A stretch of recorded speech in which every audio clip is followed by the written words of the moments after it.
Good evening, friends. Stephen Benoon here with Israeli News Live. This was actually taken yesterday from U.S. bombing Yemen. Their oil refinery and storage has gone, of course, up in flames, to say the very least there.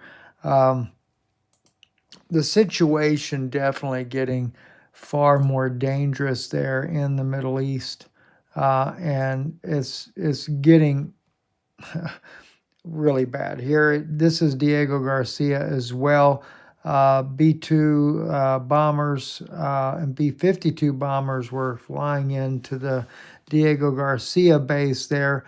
They are just over the 2,000-mile threshold, and I know that Iran's capabilities are at least 2,000 kilometers, which, though, I don't know, I give or take about 1,700 miles. So it would put them out of range for sure. But the firepower the U.S. is bringing in is definitely making ready for a broader conflict, without a doubt there. Let me also play a little clip of this right here. John Mearsheimer on the Leak Signal Chat Causeway, they discuss the mass killing of civilians in Yemen. Let's listen into this just briefly here.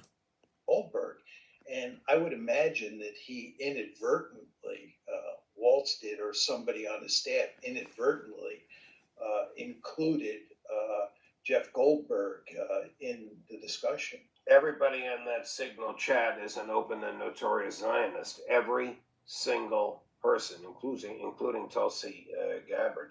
Because they have no choice. I mean, this is America. Well, let me ask you this. Can Donald say no to Bibi? He can say no. Yeah, I mean, he's not running for re-election, and he can say no. Will he say no? Everything that's happened since January 20th, when he took office, tells us that he won't say no, because he's been doing Israel's bidding since then. I guess I should ask, can President Trump say no to Mrs. Adelson? Well, it's the same thing, because Mrs. Adelson and Prime Minister Netanyahu were basically joined at the hip. There's this word that seems to have gotten lost in our vocabulary. It's called accountability. Yes. Nobody's accountable for anything anymore. I mean, you would think that somebody would be held accountable for an egregious mistake like this. You know, the level that Waltz and Hegseth and those folks are operating. It is just sad. It really is. It's sad to see all the evils that are going on in the world. And sadly enough, it's just not changing whatsoever. This is just a brief short I wanted to do just to update